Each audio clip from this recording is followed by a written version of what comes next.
राष्ट्रपति की परिलब्धियां और भत्ते पढ़ा, उसके बाद मैंने बताया था कि राष्ट्रपति के चुनाव से संबंधित विवाद पढ़ा जाएगा।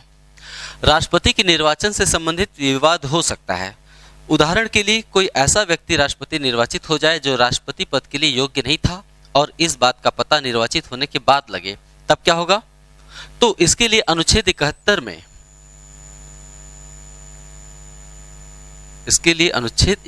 एक प्रावधान किया गया है। ये खास प्रावधान है। अनुच्छेद 71 में कहा गया है कि राष्ट्रपति के निर्वाचन, इसमें राष्ट्रपति ही नहीं बल्कि उपराष्ट्रपति को भी शामिल कर लिया गया है। कहा गया है कि राष्ट्रपति और उपराष्ट्रपति के निर्वाचन से संबंधित विवादों का निर्णय सुप्रीम कोर्ट द्वारा किया जाएगा। राष्ट्रपति और उपराष्ट्रपति के निर्वाचन से संबंधित विवाद का निर्णय सुप्रीम कोर्ट द्वारा किया जाएगा। ध्यान रखिएगा, निर्वाचन से संबंधित विवाद का निर्णय निर्वाचन आयोग यानी इलेक्शन कमीशन द्वारा नहीं किया जाएगा। राष्ट्रपति और उपराष्ट्रपति के चुनाव से संबंधित विवाद का निर्णय सुप्रीम कोर्ट द्वारा किया जाएगा। और यह भी कहा गया है कि इस संबंध में सुप्रीम कोर्ट का निर्णय अंतिम रहेगा। यानी अगर सुप्रीम कोर्ट किसी राष्ट्रपति या उपराष्ट्रपति के निर्वाचन को अवैध घोषित कर देता है तो उस पर संसद में या किसी अन्य संस्था में प्रश्न नहीं खड़ा किया जाएगा। इस संदर्भ में राष्ट्रपति का निर्णय अंतिम रहेगा। यदि सुप्रीम कोर्ट किसी व्यक्ति का राष्ट्रपति या उपराष्ट्रपति के रूप में निर्वाचन को अवैध घोषित कर देता है, ध्यान से सुनिए, यदि सुप्रीम कोर्ट किसी व्यक्ति के राष्ट्रपति या उपराष्ट्रपति के रूप में निर्वाचन को अवैध घोषित कर देता है तो क्या उस व्यक्ति द्वारा राष्ट्रपति या उपराष्ट्रपति पद पर रहते हुए जो कार्य किया गया था वो अवैध घोषित हो जाएगा? नहीं। यदि सुप्रीम कोर्ट किसी व्यक्ति का राष्ट्रपति या उपराष्ट्रपति के रूप में निर्वाचन को अवैध घोषित कर देता है तो उस व्यक्ति द्वारा राष्ट्रपति या उपराष्ट्रपति पद पर रहते हुए जो कार्य किया गया था, जो निर्णय लिया गया था, जो घोषणाएं की गई थी, वो अवैध घोषित नहीं होंगे। ऐसा क्यों? क्योंकि राष्ट्रपति कोई भी कार्य अपनी इच्छा से नहीं करता है। राष्ट्रपति कोई भी कार्य तभी करता है जब मंत्रिपरिषद उसे सलाह देती है। राष्ट्रपति तो हमेशा प्रधानमंत्री के नेतृत्व में मंत्रिपरिषद की सलाह से ही तो काम करता है ना। तो ऐसे में राष्ट्रपति द्वारा जो निर्णय लिए गए थे पद पर रहते हुए वो अवैध घोषित नहीं किए जाएंगे। अब इसके बाद हम पढ़ेंगे राष्ट्रपति की शक्तियां। राष्ट्रपति की शक्तियां, ये अगला हेडिंग आप डाल देंगे। राष्ट्रपति को बहुत सारी शक्तियां प्राप्त हैं। उदाहरण के लिए कार्यपालिका शक्तियां, आप नंबर 1 2 3 4 करके लिख लीजिए। पहला, कार्यपालिका शक्तियां यानी कार्यकारी शक्तियां। कार्यपालिका शक्तियां से मतलब होता है जो सरकारी शक्ति होती है, एग्जीक्यूटिव पावर, कार्यपालिका शक्तियां। और दूसरा, विधायी शक्तियां। विधान मतलब कानून होता है और विधायी शक्ति से तात्पर्य है कानून बनाने की शक्ति से तात्पर्य है इसका, ठीक है। विधायी शक्तियां, लगता है सही कम हो गई है, मैं बदल लेता हूं इसको। विधायी शक्तियां। तीसरा, वित्तीय शक्तियां। वित्तीय शक्तियां। चौथा, न्यायिक शक्तियां। आपको पता ही होगा राष्ट्रपति किसी व्यक्ति को जो दंड मिला है उसे कम कर सकता है, मृत्यु दंड को माफ कर सकता है ना। तो उसकी कुछ न्यायिक शक्तियां हैं। पांचवा, सैन्य शक्तियां। छठवां, आपातकालीन शक्तियां। छठा, आपातकालीन शक्तियां। और सातवां, कूटनीतिक शक्तियां। कूटनीतिक शक्तियों को हम राष्ट्रपति की राजनयिक शक्तियां भी कहते हैं। कूटनीतिक शक्तियां या राजनयिक शक्तियां, इतनी तरह की शक्तियां राष्ट्रपति को मिली हुई हैं। स्टार्टिंग हम करेंगे स्वाभाविक से, कार्यपालिका शक्ति। स्वाभाविक रूप से कार्यपालिका शक्ति से हम स्टार्ट करने जा रहे हैं। तो अगला हेडिंग आप डाल देंगे राष्ट्रपति की कार्यपालिका शक्तियां, ठीक है। राष्ट्रपति की कार्यपालिका शक्तियां, पहले इसको समझेंगे, उसके बाद राष्ट्रपति की विधायी शक्तियों को विस्तार से समझेंगे। ध्यान रहे, आप जो भी समझ रहे हैं यहाँ पे बिल्कुल विस्तार से समझ रहे हैं, कुछ भी अधूरा उसमें नहीं है। थोड़ा बहुत अधूरा होगा भी तो आप कमेंट करिएगा, उसका निस्तारण अगले वीडियो में हो जाएगा। तो राष्ट्रपति की कार्यपालिका शक्तियां,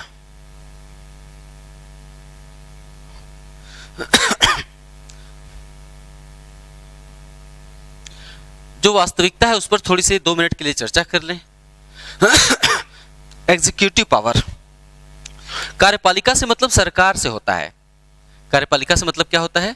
सरकार से होता है। संसदीय शासन प्रणाली में वास्तविक सरकार कौन होता है? प्रधानमंत्री। यहां तक कि मंत्रिपरिषद में भी वही सदस्य होते हैं जिन्हें प्रधानमंत्री अपनी पसंद के व्यक्ति को जिसे चुनता है, जैसे विदेश मंत्री हो गया, रक्षा मंत्री हो गया, है ना, गृह मंत्री हो गया। सभी महत्वपूर्ण पदों पर मंत्री कौन होगा, ये कौन तय करता है? प्रधानमंत्री तय करता है। तो संसदीय शासन प्रणाली में प्रधानमंत्री ही सरकार होता है, लेकिन प्रत्येक संसदीय शासन प्रणाली में एक देश का प्रमुख होगा, संवैधानिक अध्यक्ष होगा, संवैधानिक कार्यपालिका कुछ और होता है, उसे हम कहते हैं राष्ट्रपति। हमारे देश का जो संवैधानिक प्रमुख होता है वो होता है राष्ट्रपति, और समस्त कार्य राष्ट्रपति के नाम से ही किए जाएंगे। सरकार द्वारा लिए गए निर्णय राष्ट्रपति के निर्णय कहलाएंगे। क्यों? क्योंकि सरकार जो भी निर्णय लेगी उस पर अंतिम हस्ताक्षर किसका होगा? राष्ट्रपति का होगा। इसलिए संविधान में समस्त कार्यपालिका शक्तियां जो बताई गई हैं किसके नाम से बताई गई हैं? राष्ट्रपति के नाम से बताई गई हैं। लेकिन संसदीय शासन प्रणाली में मैंने पहले ही वीडियो में बताया था कि 2 तरह की कार्यपालिका होती है। पहली वास्तविक, जो कि प्रधानमंत्री के हाथ में होती है, और दूसरी संवैधानिक कार्यपालिका। संवैधानिक कार्यपालिका राष्ट्रपति में निहित होती है। क्यों? क्योंकि समस्त कार्य राष्ट्रपति के नाम से किए जाते हैं, और जो कि वास्तविक सरकार प्रधानमंत्री के नेतृत्व में मंत्रिपरिषद में होती है। क्यों? क्योंकि मंत्रिपरिषद को लोकसभा में बहुमत का विश्वास प्राप्त होता है। 5 साल पर जब लोकसभा का चुनाव होता है तो लोकसभा में अलग अलग दलों के लोग चुनकर जाते हैं, 543 लोग। इन 543 लोगों में से या 543 प्रतिनिधियों में से जिस दल के प्रतिनिधि सबसे ज्यादा होते हैं, उदाहरण के लिए 2014 में एनडीए राष्ट्रीय जनतांत्रिक गठबंधन के सदस्य या प्रतिनिधि सबसे ज्यादा चुने गए 2014 में। तो जो पार्टी बहुमत में आएगी, पार्टी अथवा गठबंधन बहुमत में आएगी, वो अपना नेता चुनती है। लोकसभा में जो पार्टी बहुमत में आई वो अपना नेता चुनी, उसी को क्या कहते हैं? प्रधानमंत्री। प्रधानमंत्री की नियुक्ति कौन करता है? राष्ट्रपति। लेकिन क्या वास्तव में प्रधानमंत्री की नियुक्ति राष्ट्रपति करता है? नहीं। राष्ट्रपति अपने पसंद के व्यक्ति को प्रधानमंत्री नहीं बना सकता। प्रधानमंत्री तो वही होगा जिससे लोकसभा में बहुमत प्राप्त दल अपना नेता घोषित करे। लोकसभा में बहुमत प्राप्त दल जिसे भी अपना नेता घोषित कर दे वही प्रधानमंत्री होगा। ये तो औपचारिकता है कि राष्ट्रपति प्रधानमंत्री की नियुक्ति करता है, अर्थात शपथ दिलाता है। यहां तक कि मंत्रिपरिषद के सदस्य भी प्रधानमंत्री की इच्छा से ही चुने जाते हैं। अब प्रधानमंत्री जिसे भी मंत्री बना दे, राष्ट्रपति उसे शपथ दिला देंगे। तो संविधान में कहा गया है कि राष्ट्रपति प्रधानमंत्री की नियुक्ति करेगा और प्रधानमंत्री की सलाह से अन्य मंत्रियों की नियुक्ति करेगा। आप समझ गए कि इसके पीछे वास्तविक निहितार्थ क्या है? आइए, राष्ट्रपति की कार्यपालिका शक्ति। राष्ट्रपति को बहुत सारी कार्यपालिका शक्तियां प्राप्त हैं। लिखना स्टार्ट कर देंगे आप। राष्ट्रपति को बहुत सारी कार्यपालिका शक्तियां प्राप्त हैं, लेकिन राष्ट्रपति इन शक्तियों का प्रयोग मंत्रिपरिषद की सलाह से ही कर सकता है। आपके दिमाग में बार बार आ रहा होगा कि ये सलाह क्या होता है। सलाह एक औपचारिक शब्द है। वास्तव में मंत्रिपरिषद जो भी निर्णय लेती है ना, मंत्रिपरिषद जो भी निर्णय लेती है कि देश में ये काम होना चाहिए, उस निर्णय पर हस्ताक्षर करना पड़ता है राष्ट्रपति को। उसी निर्णय को हम कहते हैं सलाह। एक सम्मानित भाषा का प्रयोग किया गया है राष्ट्रपति के लिए कि मंत्रिपरिषद राष्ट्रपति को सलाह देती है। अच्छा, मंत्रिपरिषद राष्ट्रपति तक सलाह पहुंचाती कैसे है? राष्ट्रपति तक सलाह पहुंचाने के लिए जरूरी है कि मंत्रिपरिषद ने जो निर्णय लिया है पहले उसे लोकसभा में पारित करवाए, फिर राज्यसभा में, उसके बाद राष्ट्रपति के पास जाएगी वो सलाह। यानी वो विधेयक जो लोकसभा और राज्यसभा में पारित कराया जाता है ना, और उसके बाद राष्ट्रपति के पास स्वीकृति के लिए भेजा जाता है उनके हस्ताक्षर के लिए, उसी को हम सलाह कहते हैं। ठीक है।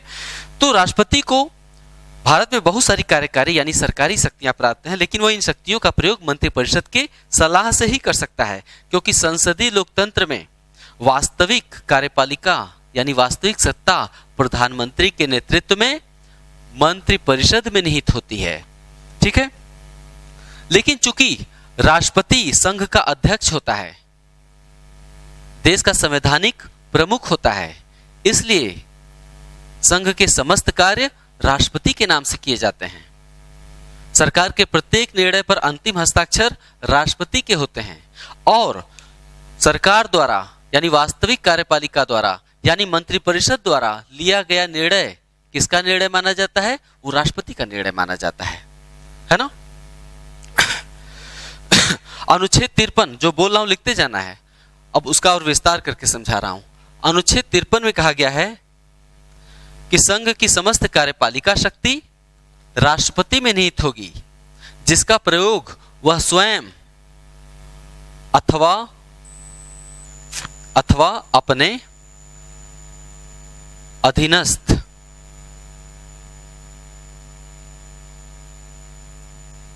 अधिकारियों के माध्यम से करेगा,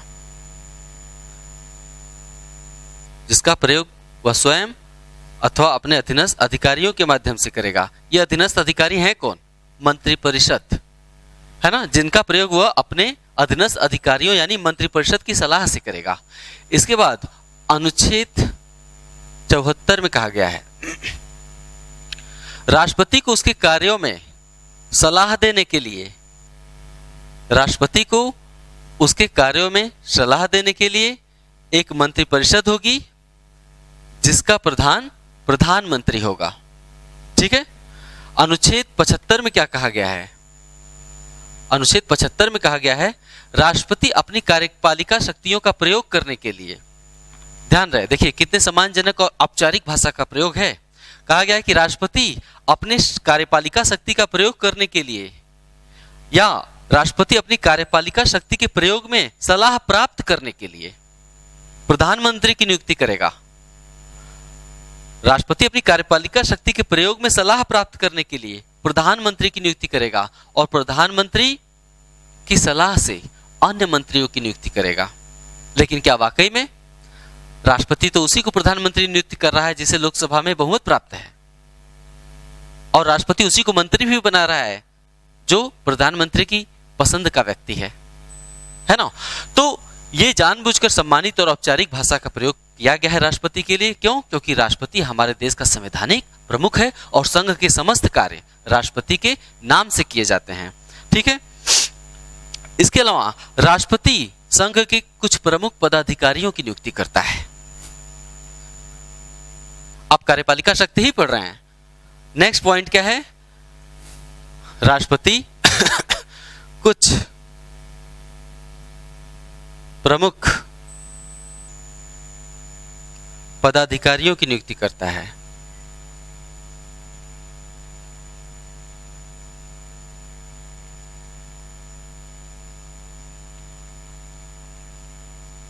देखने में साधारण है ये, लेकिन अगर आप इस पे ध्यान से गौर नहीं करेंगे, चिंतन नहीं करेंगे, तो आपको ये भी भूल जाएगा कि वो कौन से पदाधिकारी हैं जिनकी नियुक्ति राष्ट्रपति करता है। इसके अलावा राष्ट्रपति बहुत से ऐसे आयोग हैं, उनके अध्यक्षों और सदस्यों की भी नियुक्ति करता है पदाधिकारियों के अलावा, जैसे राष्ट्रीय मानवाधिकार आयोग, राष्ट्रीय महिला आयोग, अल्पसंख्यक आयोग, अनुसूचित जाति जनजाति आयोग, संघ लोक सेवा आयोग, है ना। तो बहुत से ऐसे आयोग हैं, राजभाषा आयोग, अन्य पिछड़ा आयोग, बहुत से ऐसे आयोग हैं जिनके अध्यक्षों और सदस्यों की नियुक्ति करता है। आइए पहले हम उन पदाधिकारियों के नाम जानते हैं जिनकी नियुक्ति राष्ट्रपति करता है ना। राष्ट्रपति कुछ प्रमुख पदाधिकारियों की नियुक्ति करता है।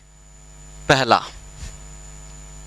पीएम की, प्रधानमंत्री की और मंत्रिपरिषद के सदस्यों की, मंत्रिपरिषद के सदस्यों की।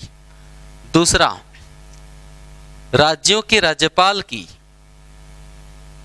राज्यों के राज्यपाल की, राज्यों के राज्यपाल की नियुक्ति भी राष्ट्रपति करता है। ध्यान रहे, भारत में केंद्र की भांति राज्यों में भी संसदीय शासन प्रणाली है। राज्यों के संसद को क्या कहते हैं? विधानमंडल। जिस तरह से राष्ट्रपति संसद का अभिन्न अंग है, उसी तरह से राज्यपाल भी विधानमंडल का अभिन्न अंग होता है। यानी राज्यों में विधानमंडल के अभिन्न अंग के रूप में राज्यपाल की नियुक्ति कौन करता है? राष्ट्रपति करता है। ये उसकी बहुत महत्वपूर्ण ताकत है, ध्यान देना है। क्या वास्तव में राज्यपाल की नियुक्ति राष्ट्रपति करता है? नहीं, प्रत्येक नियुक्ति पत्र पर राष्ट्रपति के केवल साइन होते हैं। इच्छा किसकी होती है?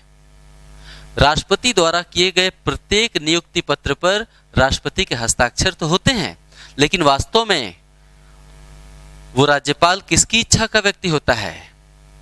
आप समझ गए? ठीक है, तो राष्ट्रपति राज्यों के राज्यपाल की नियुक्ति करता है। तीसरा, केंद्र शासित प्रदेशों में विधानमंडल नहीं होते हैं। केंद्र शासित प्रदेशों का नाम केंद्र शासित प्रदेश क्यों पड़ा है? नाम पे गौर करिए। 7 केंद्र शासित प्रदेश है ना, इसमें से दिल्ली और पुदुचेरी को छोड़ दीजिए तो बाकी 5 केंद्र शासित प्रदेशों में जनता के निर्वाचित प्रतिनिधि नहीं होते हैं। वहां विधानसभा या विधानमंडल नहीं होता है, ठीक है, और इसलिए वहां राज्यपाल भी नहीं होता है। तो केंद्र शासित प्रदेश, जैसा नाम से जाहिर है, केंद्र शासित प्रदेशों पर कौन शासन करता है? केंद्र सरकार केंद्र शासित प्रदेश पर शासन करती है।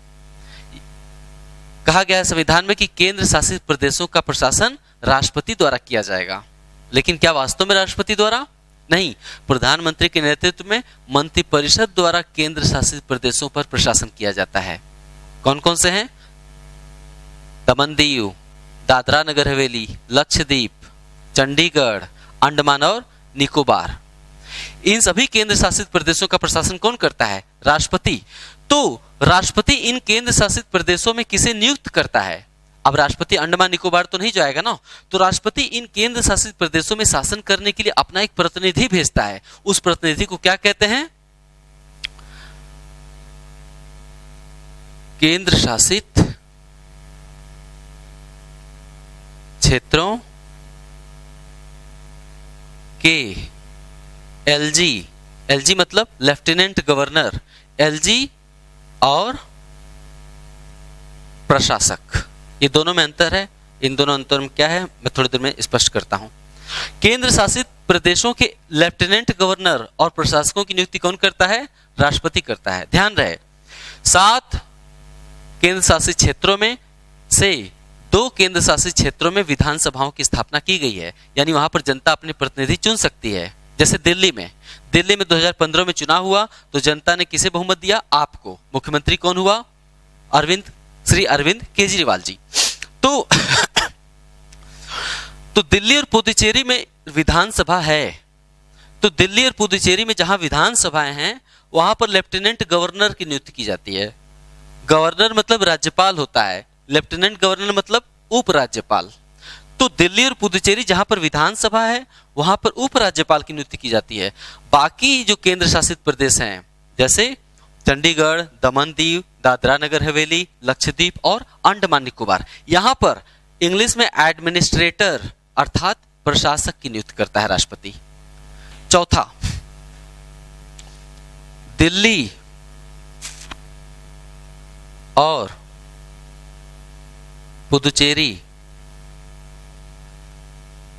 पुदुचेरी के मुख्यमंत्रियों की नियुक्ति करता है। हालांकि इनको चुनती कौन है? जनता, लेकिन शपथ दिलाना, नियुक्ति करना राष्ट्रपति का दायित्व है। दिल्ली और पुदुचेरी के मुख्यमंत्रियों की। 5वां, सुप्रीम कोर्ट और यानी सर्वोच्च न्यायालय और उच्च न्यायालय। सर्वोच्च न्यायालय और उच्च न्यायालयों के मुख्य न्यायाधीश, ध्यान रखना है, मुख्य न्यायाधीश और अन्य न्यायाधीश।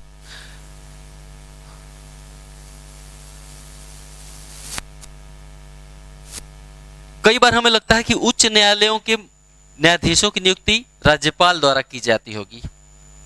नहीं, चाहे सर्वोच्च न्यायालय हो या फिर उच्च न्यायालय, इन दोनों के मुख्य न्यायाधीश और अन्य न्यायाधीशों की नियुक्ति महामहिम राष्ट्रपति द्वारा ही की जाती है। इसके अलावा चलिए थोड़ा मुझे झुकना पड़ेगा, मिटाता नहीं हूं, 6 पे लिखता हूं। भारत के नियंत्रक महालेखा परीक्षक, भारत के CAG कहते हैं, controller and auditor general. Bharat के नियंत्रक और महालेखा परीक्षक की नियुक्ति भी राष्ट्रपति द्वारा की जाएगी। भारत के नियंत्रक और महालेखा परीक्षक का वर्णन कहां से है? अनुच्छेद 148 से 151 तक है। अनुच्छेद 148 से 151 तक भारत के नियंत्रक और महालेखा परीक्षक के बारे में वर्णन है। नियंत्रक और महालेखा परीक्षक होता कौन है?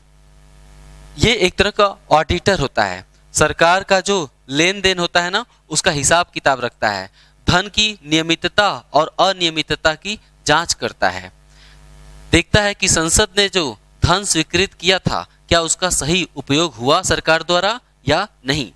तो ये सरकार के समस्त वित्तीय क्रियाकलापों पर नजर रखता है, कंट्रोलर और ऑडिटर जनरल। तो सीएजी की नियुक्ति भी कौन करता है? राष्ट्रपति द्वारा की जाती है। इसके अलावा मुख्य निर्वाचन आयुक्त, इससे पहले महान्यायवादी देख लेते हैं। 7वां महान्यायवादी। महान्यायवादी के बारे में प्रावधान हमने बताया था कि संघ की कार्यपालिका में कौन कौन शामिल है?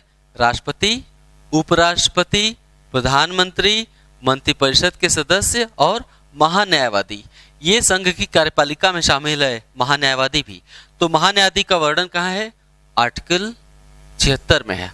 अलग से ये सब बातें पढ़ेंगे आप, फिलहाल हम राष्ट्रपति के बारे में पढ़ रहे हैं इसलिए उसी पे केंद्रित रहेंगे। तो राष्ट्रपति महान्यायवादी की नियुक्ति करता है। महान्यायवादी होता कौन है? महान्यायवादी सरकार का कानूनी सलाहकार होता है। कानून केवल साधारण नागरिकों पे लागू नहीं होते हैं, सरकार पे भी लागू होता है। सरकार को ऐसे बहुत से काम करने होते हैं जिससे सरकार अगर कानून का ध्यान न रखे तो कानूनी पचड़े में फंस सकती है। सरकार कानूनी पचड़े में न फंसे इसके लिए वह एक विधिवेत्ता, कानून के प्रबल जानकार को अपना सलाहकार बनाती है। उसे हम क्या कहते हैं? महान्यायवादी। ये सरकार को पग पग पर कानूनी सलाह देता रहता है ताकि सरकार किसी कानूनी पचड़े में न फंसे। ठीक है। इसके अलावा राष्ट्रपति मुख्य निर्वाचन आयुक्त, वहां पे दिखाई दे रहा है, हाँ, मुख्य निर्वाचन आयुक्त। मुख्य निर्वाचन आयुक्त और साथ ही जो अन्य हैं, अन्य निर्वाचन आयुक्त, मुख्य निर्वाचन आयुक्त और अन्य निर्वाचन आयुक्तों को भी नियुक्त करता है। ये प्रमुख पदाधिकारी हैं जिनकी नियुक्ति राष्ट्रपति द्वारा की जाती है। मतलब किसके द्वारा? वास्तविक कार्यपालिका के द्वारा की जाती है। मंत्रिपरिषद के सलाह पर ही ये सारी नियुक्तियां राष्ट्रपति मंत्रिपरिषद के सलाह पर ही करता है। कार्यपालिका शक्ति अभी खत्म नहीं हुई है, जारी है। इन नियुक्तियों के अलावा राष्ट्रपति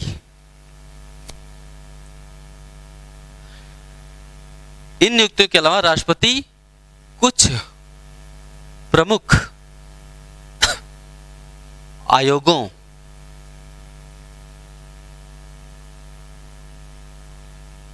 के अध्यक्षों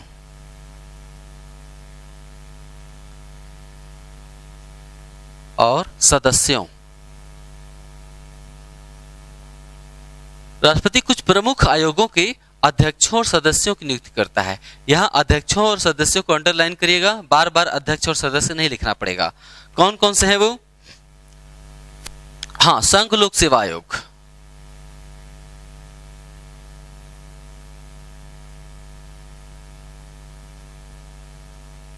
संघ लोक सेवा आयोग के अध्यक्ष और सदस्य की नियुक्ति। ध्यान रहे, राज्य लोक सेवा आयोग के अध्यक्ष और सदस्य की नियुक्ति राष्ट्रपति द्वारा नहीं की जाती है।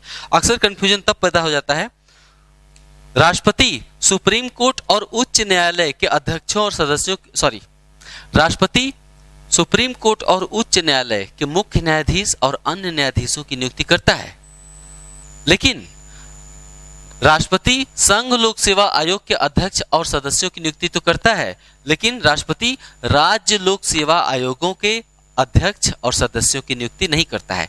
राज्य लोक सेवा आयोग के अध्यक्ष और सदस्य की नियुक्ति राज्यपाल द्वारा की जाती है। बी, राष्ट्रीय महिला आयोग, महिला आयोग के अध्यक्ष और सदस्य। सी, राष्ट्रीय अल्पसंख्यक। ये आयोग करते क्या हैं? अलग अलग वर्गों से जुड़े ये जो आयोग हैं, चाहे महिला से जुड़े हों, चाहे अल्पसंख्यकों से जुड़े हों, चाहे अनुसूचित जाति जनजाति से जुड़े हों, ये आयोग इन वर्गों यानी महिलाओं, महिला से संबंधित आयोग, अल्पसंख्यक से संबंधित आयोग, अनुसूचित जाति जनजाति से संबंधित आयोग या पिछड़ा वर्ग से संबंधित आयोग, ये आयोग संबंधित वर्ग के हितों पर ध्यान रखते हैं कि कहीं भारत में इनके हित नकारात्मक रूप से प्रभावित तो नहीं हो रहे हैं, कहीं इनके अधिकार इनसे छीने तो नहीं जा रहे हैं। तो इन आयोगों का कार्य है, जैसे राष्ट्रीय महिला आयोग का कार्य है भारत में महिलाओं की स्थिति पर नजर रखना। यदि कोई ऐसा घटना प्रकाश में आता है जो कि महिला विरोधी है ना, अपराध एक अलग बात है, अपराध होना एक अलग बात है, वो तो किसी के प्रति हो सकता है, लेकिन ऐसी कोई घटना प्रकाश में आती है जो कि स्पष्ट रूप से महिलाओं के विरोध में की गई है, तो वो मामला सीधे राष्ट्रीय महिला आयोग के संज्ञान में आ जाएगा। ठीक है, तो एक तरह से ये मुकदमे भी स्वीकार कर लेते हैं, है ना, तो उसके खिलाफ फिर कार्रवाई की जा सकती है। इसके अलावा डी, SC ST आयोग, अनुसूचित जाति जनजाति आयोग,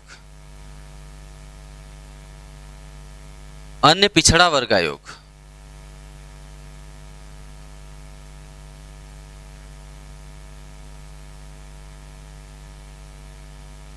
राजभाषा आयोग,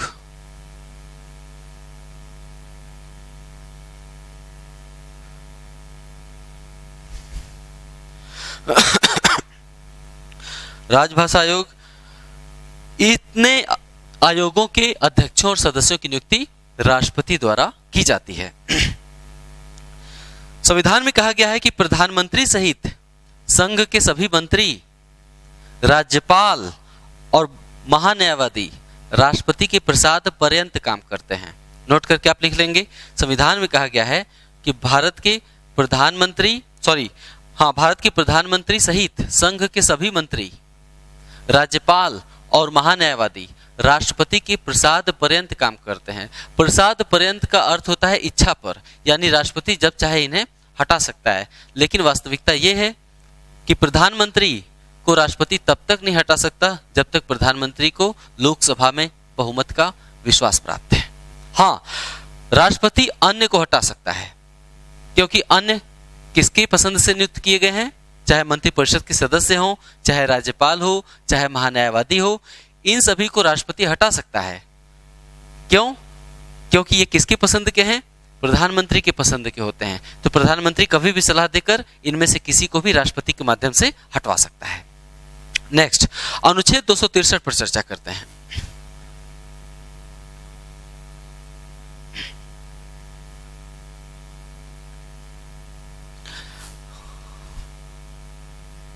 अनुच्छेद 263, अनुच्छेद 263 में अंतरराज्यीय परिषद का उल्लेख है।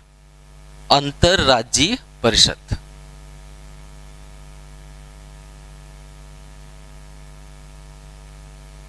अंतरराज्यीय परिषद की स्थापना कोई अनिवार्य नहीं है, राष्ट्रपति कर सकता है। भारत में कुछ विषय केंद्र सरकार को दिए गए हैं, कुछ विषयों पर प्रशासन केंद्र सरकार करेगा, है ना, जैसे वित्त हो गया, मुद्रा हो गई, सेना हो गया। सेना, वित्त, मुद्रा जैसे विषयों पर कानून कौन बनाएगा? केवल केंद्र सरकार बना सकती है।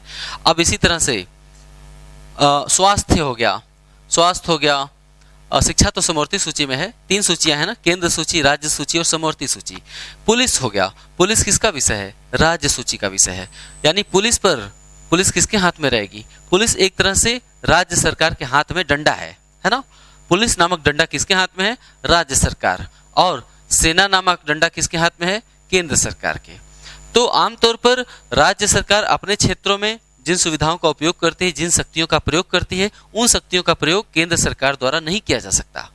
लेकिन इसके बावजूद चूंकि हमारे देश में केंद्र सरकार अधिक ताकतवर है, इसलिए कभी कभी होता है कि केंद्र सरकार और राज्यों के मध्य विवाद पैदा हो जाता है। तो ऐसी स्थिति में चाहे जब केंद्र या राज्यों के मध्य विवाद हो या अलग अलग राज्यों के मध्य आपसी विवाद हो, जैसे नदी जल विवाद, कावेरी नदी को लेकर कर्नाटक, केरला, तमिलनाडु और तेलंगाना के क्षेत्रों में कावेरी नदी का जल ग्रहण क्षेत्र 4 राज्यों में है। तो कावेरी नदी का जल ग्रहण क्षेत्र मतलब मुख्य नदी और उसकी सहायक नदियों को मिलाकर क्या बनता है? जल ग्रहण क्षेत्र। तो कावेरी नदी चूंकि उसका जल ग्रहण क्षेत्र 4 राज्यों में है, तो हो सकता है कावेरी नदी के जल को लेकर हमेशा विवाद होते ही रहते हैं। तो जब राज्यों के मध्य विवाद हो जाए किसी बात को लेकर, या केंद्र सरकार और राज्य सरकार के मध्य विवाद हो जाए, तो विवाद न हो, केंद्र सरकार और राज्य सरकार के मध्य और राज्यों के मध्य सहयोग बढ़ाने के लिए, आपसी समझ और सहयोग बढ़ाने के लिए राष्ट्रपति अंतरराज्यीय परिषद की स्थापना कर सकता है। ऐसा कहां लिखा गया है? अनुच्छेद 263 में लिखा गया है। इसके अलावा दिल्ली और पुदुचेरी को छोड़कर, नेक्स्ट पॉइंट, अभी आप कार्यपालिका शक्ति ही पढ़ रहे हैं। दिल्ली और पुदुचेरी को छोड़कर, दिल्ली और पुदुचेरी को छोड़कर शेष पांचों केंद्र शासित प्रदेशों में विधानसभा या कार्यपालिका नहीं होती। भाई कार्यपालिका यानी क्या होता है? कार्यपालिका यानी राज्यों में कार्यपालिका का मतलब क्या समझ रहे हैं आप? मुख्यमंत्री और उसका मंत्रिपरिषद। तो दिल्ली और पुदुचेरी को छोड़कर शेष केंद्र शासित प्रदेशों में न विधानसभा होगी और न ही कार्यपालिका। जब विधानसभा ही नहीं होगी तो कोई बहुमत नहीं प्राप्त करेगा, कोई बहुमत नहीं प्राप्त करेगा तो कार्यपालिका कहां से आ जाएगी, है ना? तो दिल्ली और पुदुचेरी को छोड़कर शेष 5 केंद्र शासित प्रदेशों में कार्यपालिका और विधानसभा नहीं होती, इसलिए यहां का प्रशासन राष्ट्रपति द्वारा नियुक्त प्रशासकों के माध्यम से ही किया जाता है ना? इन 5 केंद्र शासित प्रदेशों में राष्ट्रपति आप स्वयं द्वारा नियुक्त प्रशासकों के माध्यम से यहाँ का प्रशासन संभालता है। ठीक है, नेक्स्ट, राष्ट्रपति भारत के किसी भी क्षेत्र को अनुसूचित क्षेत्र, राष्ट्रपति भारत के किसी भी क्षेत्र को अनुसूचित क्षेत्र या जनजातीय क्षेत्र, राष्ट्रपति भारत के किसी भी क्षेत्र को, हाँ अब वो जनजाति बहुल क्षेत्र होना चाहिए, अब लखनऊ को जनजातीय क्षेत्र थोड़ी घोषित कर देंगे, मतलब ऐसे दूर दराज के पिछड़े क्षेत्र जो विकास की मुख्य धारा में अभी शामिल नहीं है। उदाहरण के लिए झारखंड और छत्तीसगढ़ या पूर्वोत्तर भारत के बहुत से क्षेत्र, झारखंड के क्षेत्र, छत्तीसगढ़ के क्षेत्र, है ना, पूर्वोत्तर भारत के बहुत से क्षेत्र जो विकास की मुख्य धारा में शामिल नहीं है, पिछड़े हैं। तो राष्ट्रपति भारत के किसी भी क्षेत्र को अनुसूचित क्षेत्र या जनजातीय क्षेत्र घोषित कर सकता है, और राष्ट्रपति जिस भी क्षेत्र को अनुसूचित क्षेत्र या जनजातीय क्षेत्र घोषित कर देगा उसका प्रशासन राष्ट्रपति स्वयं करता है। यानी ऐसे क्षेत्रों का प्रशासन राष्ट्रपति द्वारा ही किया जाता है। ठीक है, इसका मतलब है कि अनुसूचित क्षेत्रों या फिर जनजातीय क्षेत्रों का प्रशासन राज्य सरकार द्वारा नहीं किया जाएगा बल्कि केंद्र सरकार द्वारा किया जाएगा।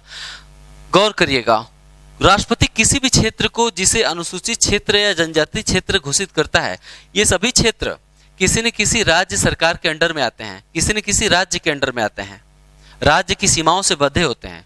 मान लेते हैं छत्तीसगढ़ के किसी क्षेत्र को राष्ट्रपति ने जनजातीय या अनुसूचित क्षेत्र घोषित कर दिया, तो छत्तीसगढ़ की जो स्थानीय राज्य सरकार है वो अनुसूचित क्षेत्र या जनजातीय क्षेत्र में अपनी पुलिस नहीं भेज सकती। क्यों? क्योंकि पुलिस तो राज्य सरकार का विषय है, जबकि अनुसूचित या जनजातीय क्षेत्रों में इन पर किसका प्रशासन चलता है? इन क्षेत्रों पर राष्ट्रपति का प्रशासन चलता है। दूसरे शब्दों में प्रधानमंत्री उसके मंत्रिपरिषद का प्रशासन चलता है ऐसे क्षेत्रों में। यानी अगर छत्तीसगढ़ के सुकमा या दांतेवाड़ा के क्षेत्र को अनुसूचित या जनजातीय क्षेत्र घोषित कर दिया गया तो यहाँ पर पुलिस की नहीं चलेगी या राज्य सरकार की अन्य शक्तियां यहाँ पे काम नहीं करेंगी, यहाँ पर केंद्र सरकार की शक्तियां काम करेगी। इसका मतलब केंद्र सरकार यहाँ पर सेना भेज सकती है। बात समझ रहे हैं? ये प्रावधान क्यों किया गया है? भारत में बहुत से पिछड़े क्षेत्र हैं, जंगली क्षेत्र हैं, जनजातीय क्षेत्र हैं, इन क्षेत्रों में बहुत असमानता है। इन क्षेत्रों के लोग विकास की मुख्य धारा में शामिल नहीं हैं, गरीब हैं, पिछड़े हैं, अज्ञान हैं, शोषित हैं। वहां उचले निचले का भेद है, उच्च वर्गों ने निचले वर्गों का काफी शोषण किया है, उनके साथ जाति की है। तो जिसके साथ जाति होता है, जो पिछड़ा होता है, जो गरीब होता है, उसकी कोई सरकार नहीं होती है। और वो व्यक्ति जिसका कोई सरकार ही नहीं है उसको कोई भी बहका सकता है। भारत में नक्सलवाद क्षेत्र है, नक्सल से ग्रसित क्षेत्र हैं। आप ध्यान देंगे तो नक्सलवाद से ग्रसित सभी क्षेत्र ज्यादातर पिछड़े क्षेत्र हैं। अब दिल्ली, लखनऊ, पुणे और मुंबई में नक्सलवादी नहीं पाए जाएंगे। क्यों? क्योंकि दिल्ली, मुंबई, लखनऊ, पुणे जैसे क्षेत्रों के लोग विकास की मुख्य धारा में शामिल हैं और ये बाकायदे अपना सरकार गठित करते हैं, अपना सरकार, अपना प्रतिनिधि चुनते हैं, जबकि पिछड़े क्षेत्रों के लोग शोषित हैं, वंचित हैं। इनके लिए जो वर्तमान सरकार है वो एक तरह से काले अंग्रेजों की सरकार है, क्योंकि इनके साथ शुरू जब से आजादी मिली है तभी से इनके साथ अन्याय होता चला आया है। क्यों? कानून व्यवस्था की पहुंच या अन्य सुविधाओं की पहुंच इन तक नहीं हो पाई है। तो इसके परिणाम स्वरूप विदेशी ताकतें जो भारत विरोधी होती हैं, ऐसे लोगों को फंडिंग करती हैं। एक नेता चुन लेंगी इनके नेताओं को फंडिंग करती हैं। इनके नेता फंड के माध्यम से इनको हर वो सुविधा देते हैं जो इनके पास होनी चाहिए, और साथ में एक बंदूक थमा देते हैं कि जो भी तुम्हारे पे अत्याचार करे उसको गोली मार दो। तो इनको लगता है कि अब हमें असली सरकार मिली है। इस विचारधारा को क्या कहते हैं? नक्सलवाद या माओवाद। तो भारत विरोधी ताकतें, विशेष रूप से चाइना, भारत में नक्सलवाद की फंडिंग में काफी सक्रिय रहता है। अब समझ में आया कि राष्ट्रपति भारत में किसी भी क्षेत्र को अनुसूचित क्षेत्र या जनजाति क्षेत्र घोषित करके उसे प्रत्यक्ष अपने प्रशासन के अंतर्गत ला सकता है, यानी ऐसे क्षेत्रों में सेना भी भेजी जा सकती है। उपरोक्त सभी कार्यपालिका शक्तियों का प्रयोग राष्ट्रपति अपने विवेक से नहीं करता है। इन सभी कार्यपालिका शक्तियों का प्रयोग राष्ट्रपति, प्रधानमंत्री और उसके मंत्रिपरिषद के सलाह से करता है। यह हो गया राष्ट्रपति की कार्यपालिका शक्तियां। राष्ट्रपति की कार्यपालिका शक्तियों के बाद हम पढ़ेंगे राष्ट्रपति की विधायी शक्तियां। विधायी शक्तियां अर्थात कानून बनाने की शक्ति है, लेकिन वो ठीक इसके अगले वीडियो में। नमस्कार।